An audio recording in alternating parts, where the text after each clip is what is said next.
Olá, telespectadores da TV Universitária. Meu nome é Frineia Chaves e eu estou de volta com mais uma edição do TVU Debate. Na edição de hoje, o assunto é o caminho do movimento estudantil no Brasil.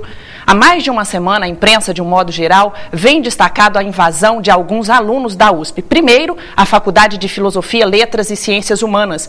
E logo depois, quando numa assembleia foi determinada a desocupação, eles ocuparam a reitoria. O que nós tivemos a oportunidade de acompanhar em TVs, rádios, jornais e internet foi uma mostra de desrespeito e falta de educação por parte destes alunos rebeldes. A agressão, pancadaria, xingamentos, seriam estes atos os indicativos dos rumos que o movimento estudantil no Brasil pode tomar a partir de agora? Para entender esta e outras questões relacionadas a este assunto, eu tenho o prazer de receber aqui no estúdio Alessandro André Leme, sociólogo da UFO e também cientista político, Diego Aguirre, que é o coordenador geral do DCE da UFO, e também o Dr. Alexandre Henry, colunista do jornal Correio de Uberlândia, ex-aluno da UFO e da USP e também juiz federal. Muito obrigada a todos pela presença e pela participação. Eu começo hoje com uma pergunta para o Diego. O DCE da UFO considera legítima essa atitude dos alunos da USP? Olha, o que a gente tem acompanhado é que houve uma assembleia no início da ocasião e foi deliberado que na Assembleia que não era para haver a ocupação. A gente não trata como invasão, porque invasão seria algo sem algum motivo por trás, sem reivindicações. É uma ocupação dos estudantes, mas não é legítima, porque ela não foi deliberada em Assembleia. Perdeu na Assembleia, na USP, a ocupação, né? Então a gente acha que alguns estudantes que participaram da Assembleia, que não concordaram com o resultado da Assembleia, decidiram ocupar a reitoria, mas sem legitimidade, porque a maioria dos estudantes e organizações do movimento estudantil, as entidades daquela universidade, deliberaram por não ocupar o prédio da reitoria. Professor Alessandro, o senhor que é sociólogo, quando a gente avalia o histórico de formação do movimento estudantil no Brasil desde a década de 60 até agora, o que é possível a gente pontuar? O que mudou desde então? Na verdade, muitas coisas mudaram, a começar pelo próprio contexto histórico. A própria realidade histórica que vivemos hoje é distinta. Se você imaginar um movimento sobre um regime militar é uma coisa, um movimento no processo de transição democrática é outra. É evidente que há nuances de diferenças históricas que precisam ser pontuadas. Agora, por outro lado, há uma dimensão de importância do movimento estudantil, e aqui você nos remete à dimensão histórica. Valeria apenas entendermos, por exemplo, o ano marco 68, o maio de 68 em Paris, de mais ou menos junho ou julho a outubro no México e no Brasil, de março a julho, agosto, enfim, quer dizer, o ano de 68, o movimento estudantil ele tem uma importância fundamental para os movimentos de luta democrática em diferentes instâncias, diferentes circunstâncias, inclusive em diferentes continentes. Então tem a sua significância histórica, a sua importância. É um movimento social que precisamos sempre ter uma ponderação quando falamos de situações concretas, específicas do movimento, para não perdermos a dimensão da legitimidade que o movimento tem enquanto um movimento social, enquanto representantes da categoria dos estudantes, com determinados fatores pontuais que porventura venhamos a discordar ou não deles, a darmos maior legitimidade ou até mesmo atribuirmos uma não legitimidade daquele processo. Então, o que me preocupa um pouco nesse debate são os estigmas negativos que podem surgir em cima de um movimento que, enquanto movimento, e aqui eu estou falando em abstrato, não estou falando de nenhum caso pontual, é um movimento legítimo e necessário para a sociedade. E aí cabe nós, sociólogos, cientistas políticos, costumamos sempre fazer a distinção entre o que é legal e o que é legítimo. né? E se pegarmos, por exemplo, um autor para fundamentar isto, o próprio Weber, nós teríamos a legalidade como um fundamento, em última instância, do Estado e a legitimidade enquanto fundamento do governo, ou seja, da relação com a sociedade. E nesse sentido, o movimento estudantil é uma categoria legítima, tanto quanto os docentes com seus sindicatos e os funcionários com seus sindicatos também. Ok, é muito bem colocado essa avaliação da sua parte, porque o TVU Debate, ele também não está aqui levantando nenhuma bandeira, fazendo apologia a um grupo ou a uma atitude isolada. A gente está só aproveitando o gancho, a proximidade dos fatos para entender a formação do movimento e por aí vai. Professor Alexandre, professor não, é doutor mesmo, né, porque juiz é doutor. Quando a gente via as ações, antes elas reivindicavam algumas questões que eram mais aceitáveis, digamos assim. Era a contratação de professores, era a diminuição de juros para financiamentos estudantis, e hoje a gente ouve falar em liberação de maconha dentro do campus, liberação de venda de bebida alcoólica dentro do campus. Que avaliação o senhor faz a respeito disso? Olha, a luta por uma mudança legal e às vezes até constitucional de, por exemplo, você poder utilizar maconha e portar sem que isso seja considerado um ato ilícito, é uma luta legítima. Agora, a questão é a forma de se fazer isso.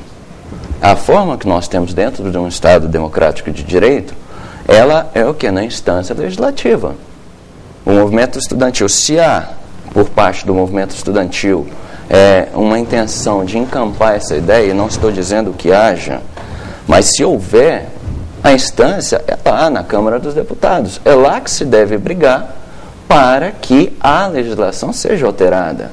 Eu vejo muito por parte de um movimento forçado, à força, uma invasão de um prédio público. Eu entendo como invasão, até aqui eu tenho um ponto de vista diferente. Para mim não é ocupação, é invasão.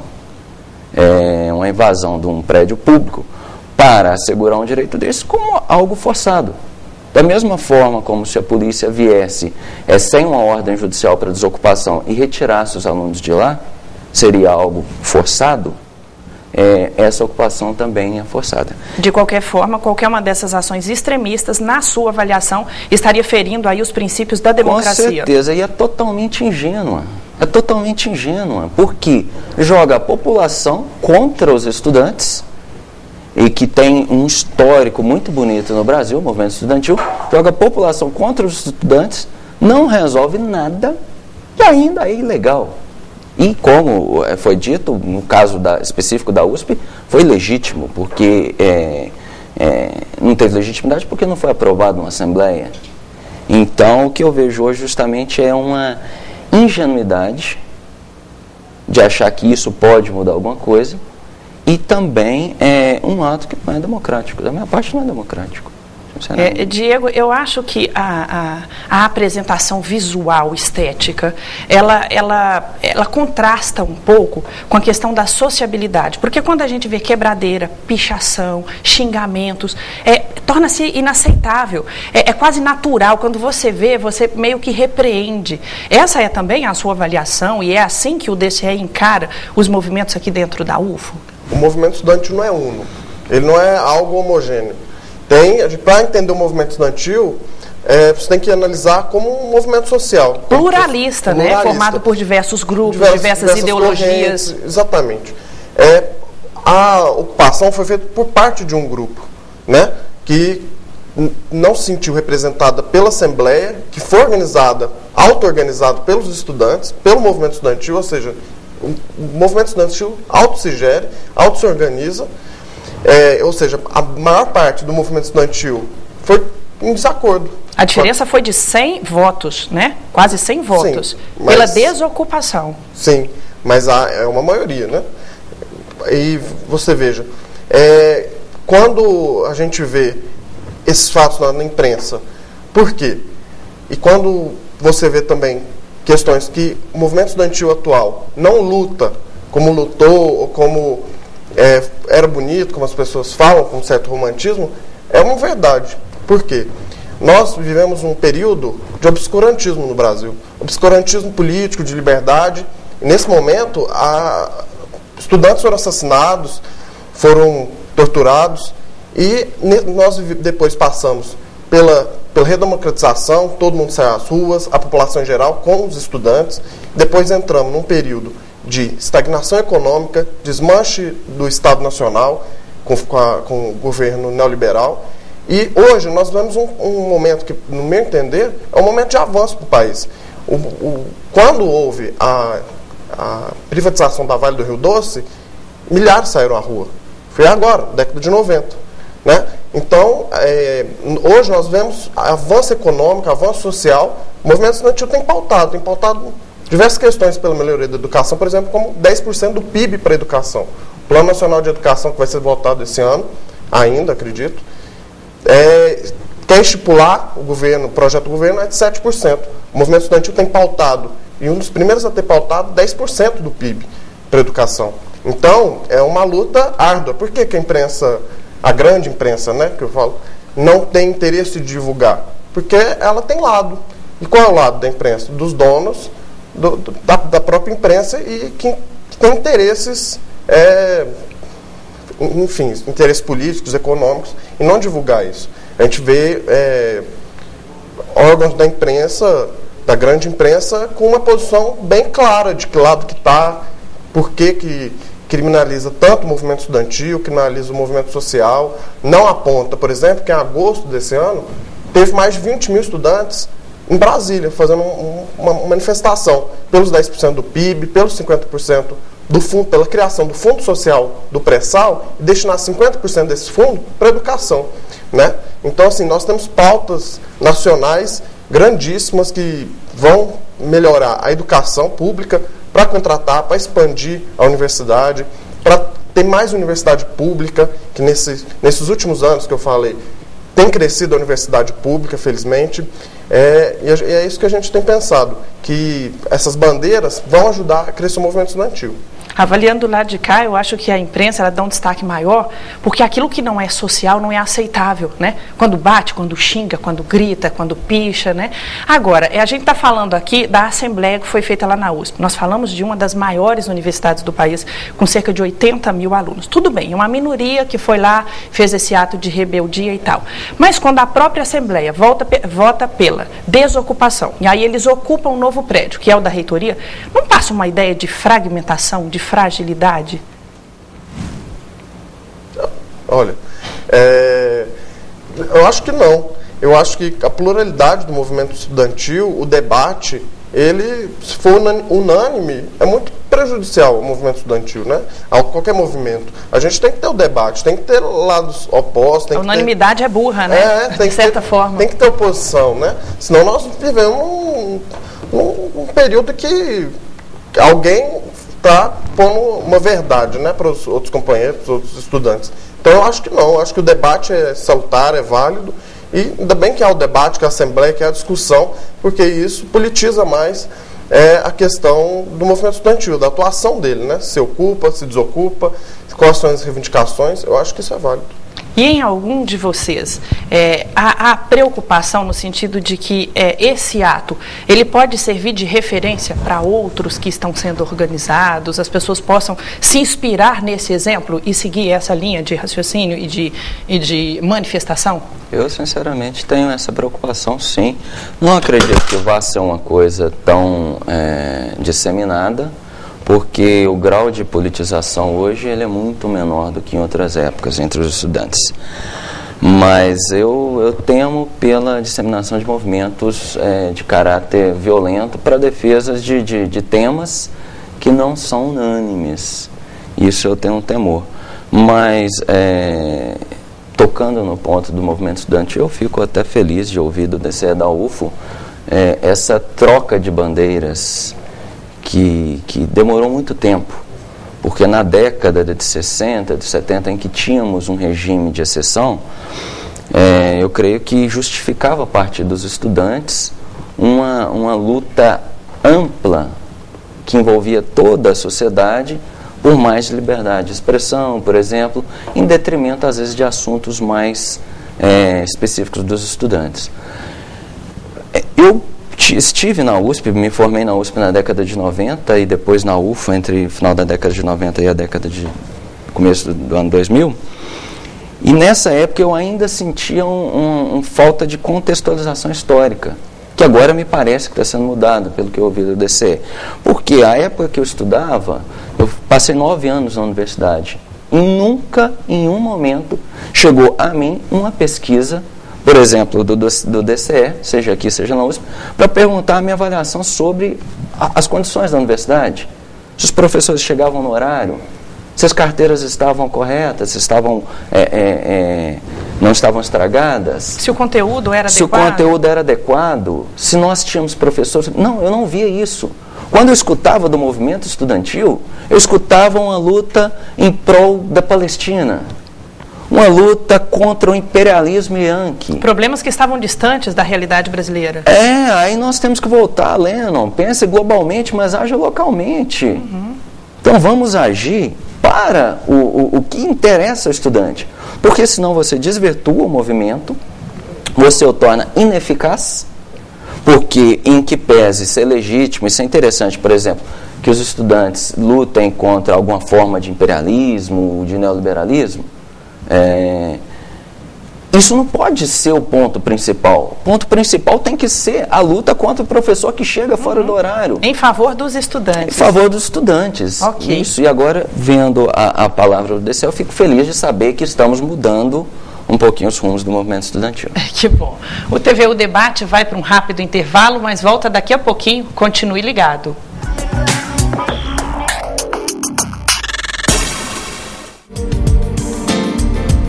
Museu de Biodiversidade do Cerrado.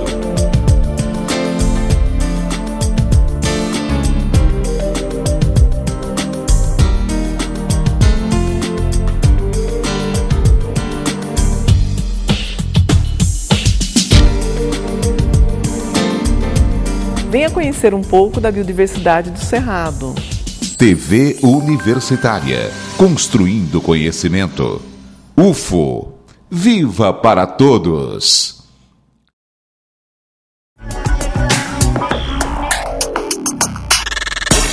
Olá, o TVU Debate está de volta. O assunto de hoje é o caminho, a direção do movimento estudantil no Brasil. Comigo aqui no estúdio estão o professor Alessandro André Leme, sociólogo e cientista político da UFO, Diego Aguirre, que é o coordenador geral do DCE da UFO, e Alessandro Henri, colunista do jornal Correio de Uberlândia, ex-aluno da UFO e da USP e também juiz federal. No bloco anterior, a nossa discussão foi muito bem conduzida. Eu quero agora enumerar um fato que vem sido recorrente ao longo dessas semanas aí, de destaque para essa atitude dos alunos lá na USP. Os pais usaram as redes sociais e fizeram um bombardeio com mensagens de preocupação.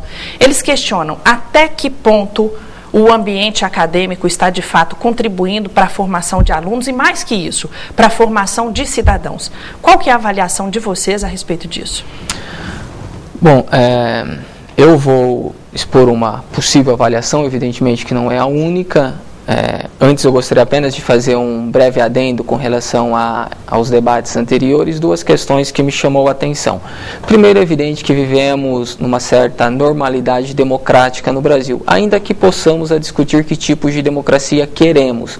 E aí que eu acho que a importância dos movimentos sociais é a interface com o movimento estudantil, e que por sua vez vai estar vinculado às redes, porque é uma nova, na tua indagação, é um novo mecanismo, um novo meio de mediação de ideias, de valores e de ideologias também, que não substitui os antigos movimentos, mas complementa neste novo espaço virtual que temos, que é as redes, etc. e tal.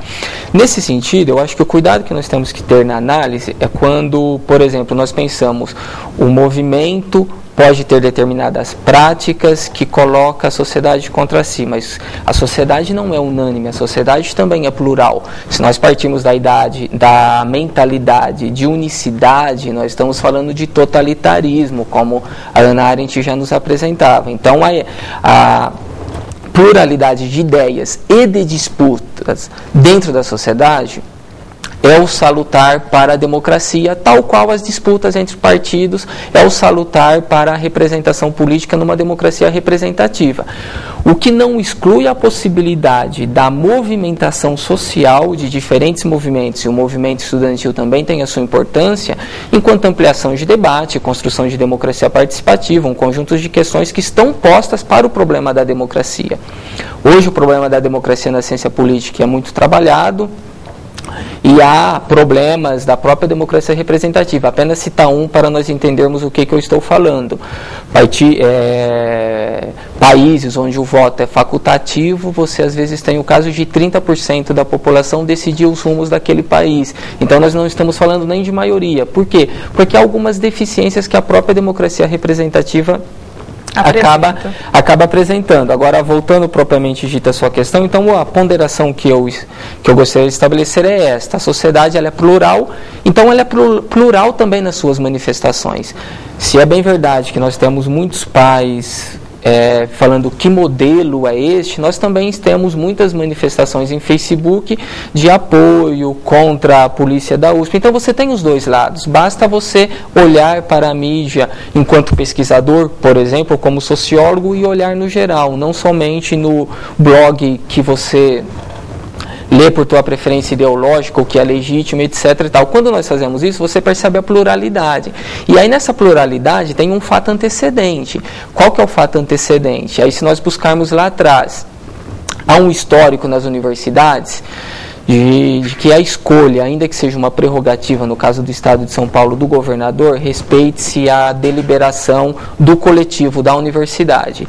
O reitor foi o segundo, mas enfim, dentro da legalidade do governador, ele escolheu o segundo, que é o atual reitor da USP, como legal, mas criou um problema político de legitimidade dentro da própria instituição. Seguido disto, ele cria um convênio, uma parceria, para que a Polícia Militar do Estado pudesse fazer ronda dentro da universidade pública.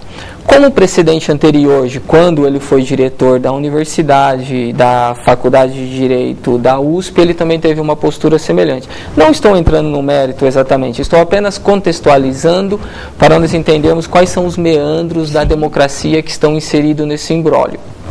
Aí, mediante isso, tem toda a manifestação dos alunos, evidentemente, um movimento que também é diverso nas suas composições políticas, seja por interesses partidários que muitas vezes se vinculam, seja por interesses apartidários que também se vinculam e também fazem história. Basta pegarmos um parênteses do DCE da UNB, que recentemente foi vitorioso um grupo que se auto-intitula liberal, não vinculado a nenhum partido político, enfim, e que faz parte da democracia, faz parte da dinâmica estudantil, etc. e tal.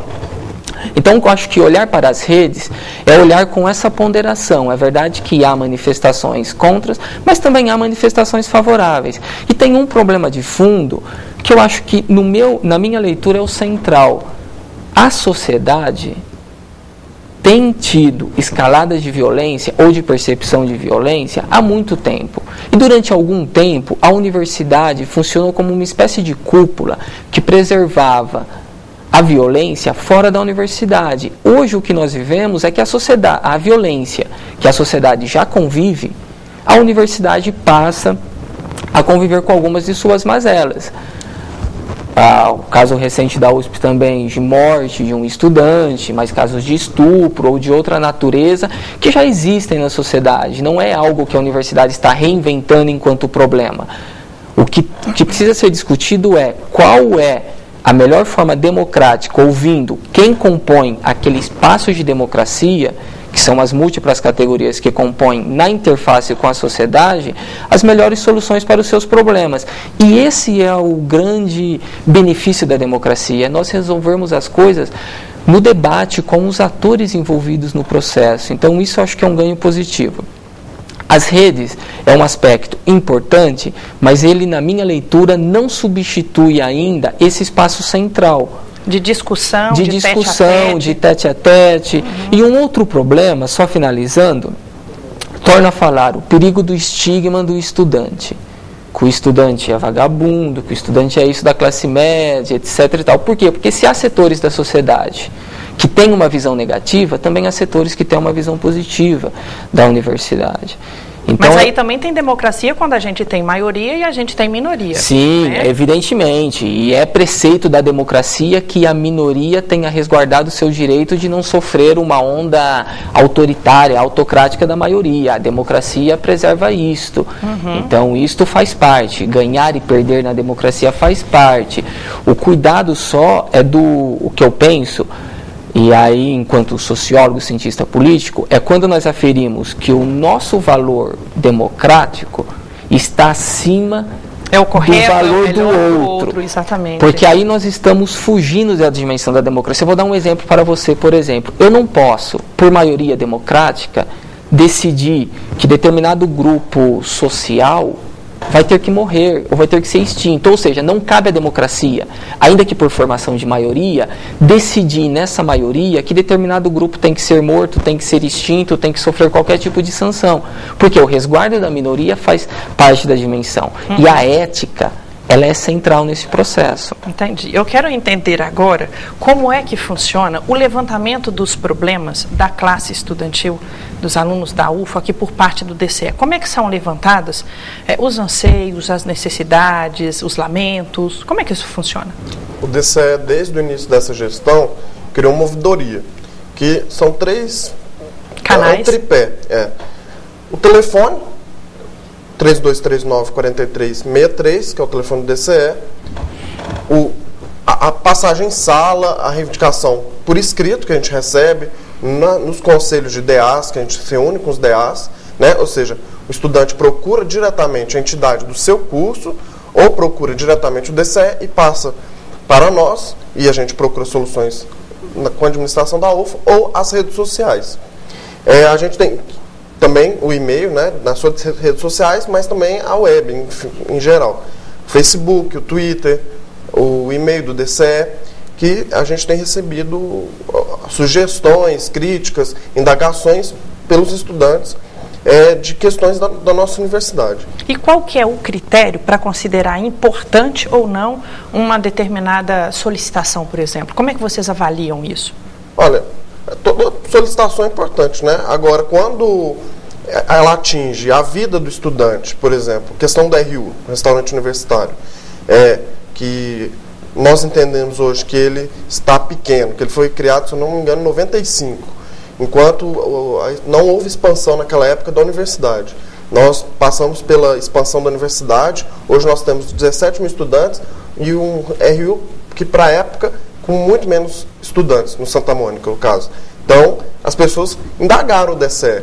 Por que o RU não aumentou, se a universidade aumentou, contrataram novos professores, novos blocos, entraram novos alunos? Então, é o interesse público que é a referência, que é o critério para considerar. Sim. Essa pauta vale e essa não vale. Sim, mas há casos também de casos específicos, por exemplo, de alunos, um aluno com deficiência visual que procurou o DCE por uma questão de acessibilidade. No caso, afeta ele, mas afeta a questão pública do órgão público atender a necessidade especial dele. A demanda específica dele. Então, o DCE está atento, tem tomado mediações com a administração para poder sanar esses percalços da nossa universidade. A gente sabe que o movimento estudantil ele tem força, primeiro pelos DCEs, depois pelos MEEs, né, que são os movimentos estaduais, e por fim pela UNE, né, que é o movimento nacional. Mas isso está inserido dentro de uma sociedade na qual nós todos aqui nos encontramos, os telespectadores, os pais, educadores, a sociedade, os políticos. De que forma você considera que é possível contribuir para ajudar nesse movimento e tornar essas causas sempre legítimas? Olha, eu acho que essa participação dos pais, a que você se referiu na pergunta inicial, pelas redes sociais, ela é muito importante porque mostra o outro lado da sociedade também. Talvez um lado que o movimento estudantil não enxergue. Há uma preocupação constante dos pais, e eu falo mesmo minha, no sentido de melhoria da qualidade. Nós universalizamos o ensino superior, mas a qualidade continua horrível. Os alunos vêm para a universidade, não querem, estou generalizando, mas, lógico, há muitas exceções. Mas parte dos alunos, vamos dizer assim, parte dos alunos vem para a universidade, para ter um diploma, não querem estudar, acham ruim quando o professor exige mais do conteúdo, e eu, que tenho uma convivência com a universidade ainda em casa, por conta de familiar que trabalha na universidade, já vi casos absurdos, por exemplo, de aluno ameaçar professor que está em estágio probatório, porque o professor estava exigindo demais. E mudar isso, depende de quem, de que forma a gente pode ajudar nisso? Aí depende do movimento estudantil, depende dos pais, depende da sociedade em geral. Para o quê? Para que nós nós precisamos parar de fingir os alunos que aprendem e os professores que ensinam. A gente precisa hoje de um ensino de qualidade, pesado, que exija muito. Para quê? Para formar não só um pensamento, um conhecimento que vai ficar fechado dentro da universidade. Porque o que está em jogo é a formação das novas gerações. A gente precisa de um conhecimento que interessa ao país, que interesse sim movimentos sociais, mas que interesse às empresas, que interesse a todas as instâncias sociais. A coletividade acima de tudo. Isso. O recado está dado, o nosso tempo infelizmente acabou. Eu quero agradecer a cada um de vocês pela participação, tá? E a você que está em casa, eu agradeço de modo especial pela preferência e audiência. Lembrando, é possível ajudar a fazer a próxima edição. Ligue para a gente, 3239-4343. Se preferir o e-mail, anote aí, tvu@ufo.br. Sua opinião é muito importante, participe. Aproveite bem a sua semana e até a próxima quarta-feira, se Deus quiser. Tchau.